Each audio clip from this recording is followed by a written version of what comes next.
Is everybody breathing here right now? Please check. Don't take things for granted. It doesn't go on forever, it'll stop someday, you know. Are you breathing right now? You? Please check, don't just take it for granted. Are you really breathing? You're there, okay? This inhalation, exhalation, inhalation, exhalation, inhalation, exhalation. Next inhalation did not happen, you're gone. See how fragile you are. Just if this one inhalation does not go, wherever we look, you won't be around. At the same time, so fragile human life is, at the same time, how sturdy it is, how many things a human being can do in this world. On one level, it seems to be so fragile, just look at it and see. It doesn't come back. Too fragile, isn't it? You're taking it for granted, you're not conscious about it. If you become conscious and watch it, it's a damn fragile life.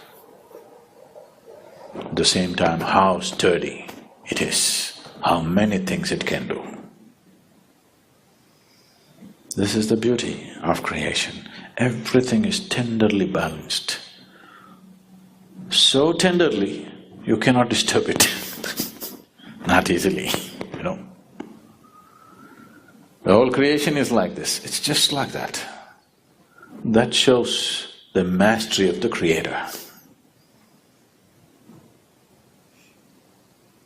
It is so tenderly balanced, that means, that shows, that manifests the mastery of the Creator. That which creates is of such mastery that it can afford to keep it so tender. So that is the audacity of the Creator. One breath, if you do not inhale, you're gone. But that's the confidence in design that the Creator has. So this breath is not just about exchange of oxygen and carbon dioxide.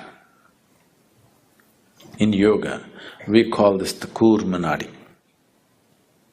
Breath is referred to as the Kurma Nadi. Now, if I ask you to watch your breath, which is the most common thing that people are doing these days, you don't get to watch the breath. You think you're watching the breath, but you're not watching the breath. You're only able to notice the sensations caused by the movement of the air. If one who is sitting next to you touches your hand, you think you know the touch of the other person, but you do not know. You only know the sensations generated within your body. You do not know how the other feels. You only know what kind of sensation happened in your body. Yeah? You understand what I'm saying? So right now, you do not know the breath, you only know the sensations caused by the breath. So when we say Kurma Nadi, we are not talking about the sensations, we are talking about the breath itself. Kurma Nadi is referred to as a string, it's like a string, an unbroken string, it's going on. And this is the string which ties you with this body. If I take away your breath, you and your body will fall apart. What you thought is one will become two, that is the first deception. There are two behaving like one, a deception is on. So if I pull out the breath, you and your body will fall apart. We don't want you to fall apart, but if your consciousness travels with the breath, if your awareness travels with the passage of the breath keenly enough, then you will see, distinctly see, these two are not one. What is you and what is your body will stand apart. What is you and what is your mind will stand apart. If you and your body-mind combination stand away from each other, then suddenly you will find your ability to use your body and your mind goes into a phenomenal scale. If right now, if you have to count from 1 to 10, right, the highest is 10, if that is so, if you're attached or if you're involved with this body, you're less than 1, that's where it is. If these two things come apart, suddenly you can rev it up all the way to 10. Your ability to use the mind and the body is so greatly enhanced that you almost look superhuman for somebody else. But I'm telling you, this is human. This is not about being superhuman.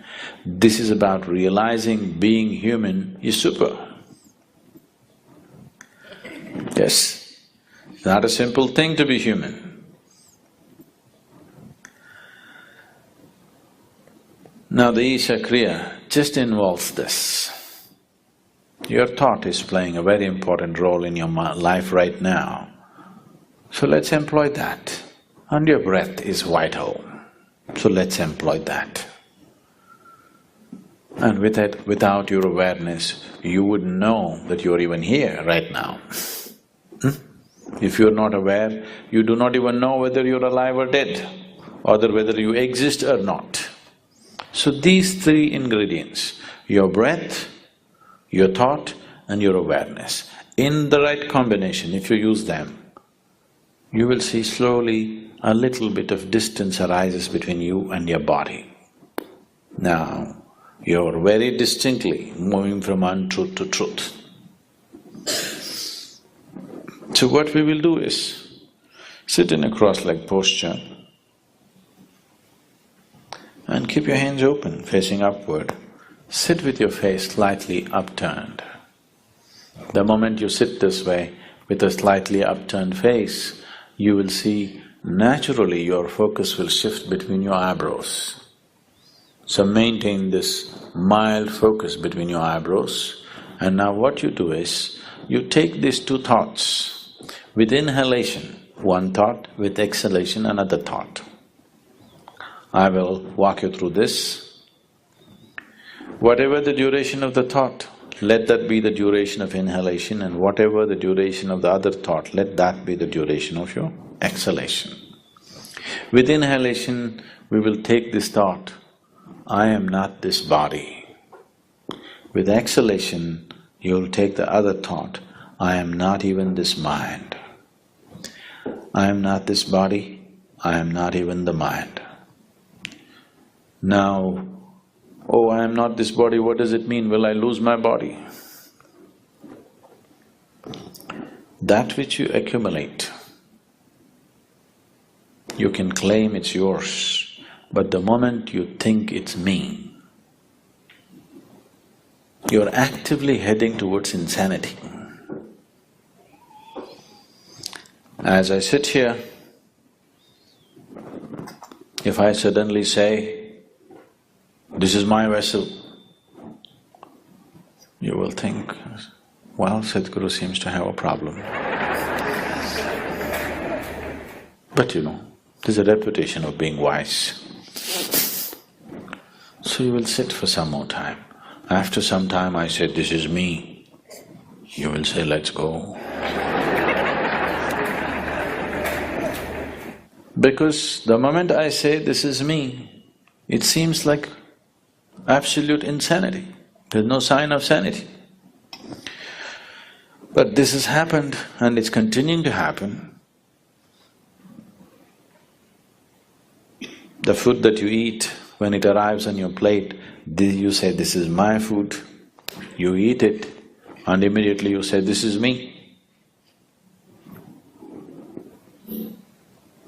Insanity, but you're in a socially accepted levels of insanity. Okay, you cannot be yet pushed into an asylum, because then we will have to build a worldwide asylum, WWA.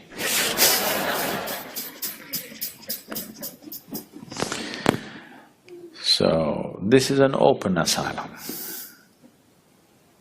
there's something called an open prison. Just like that, this is an open asylum, but it doesn't matter. The moment you start thinking an object which is not you as yourself, you have taken the first step towards madness. It only takes life to push you harder. If difficult situations arise continuously, you will head there towards madness. As there is a physical body, there is a mental body and an energy body.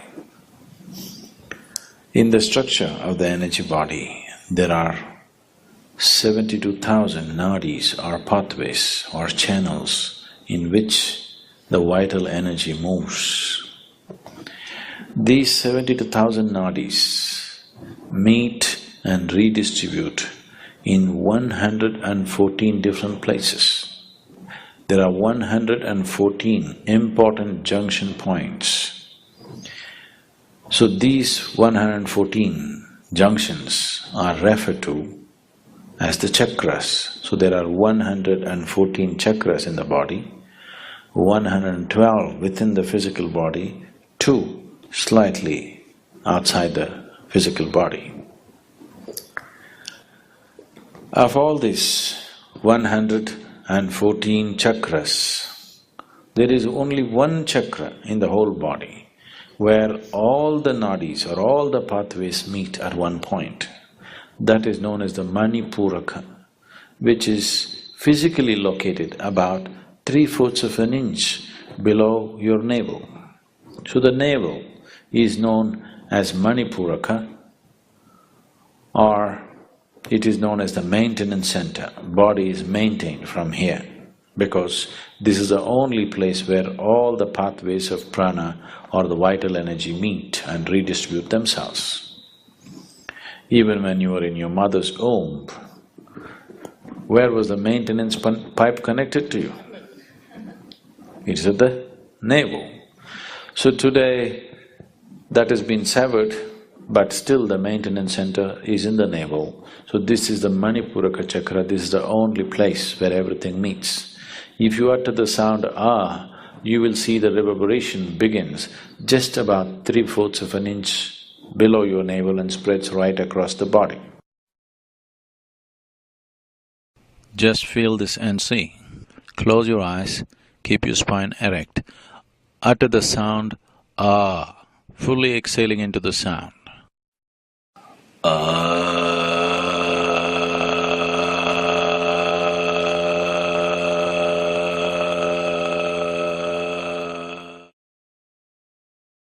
You will see the vibrations starting 3/4 of an inch below your navel and spreading right across the body. This is the only sound which takes the reverberations right across the body.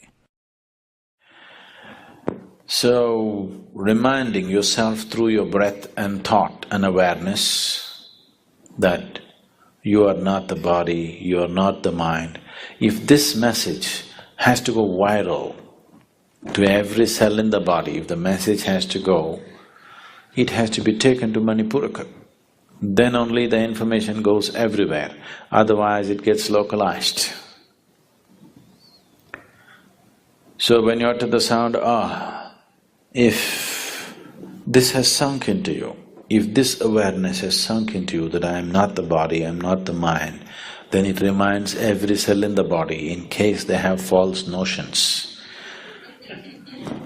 Just like you. It takes the message across the body. So just 7 times, uttering this 7 times, the sound ah will take the message across, and after that you simply sit. Every day, if you do this, you will sit. One day when you sit here, your body is here, your mind is out there, what is you is somewhere else. And even if you open your eyes, if you become like this, there's a distinct separation between you and your body, between you and your mind.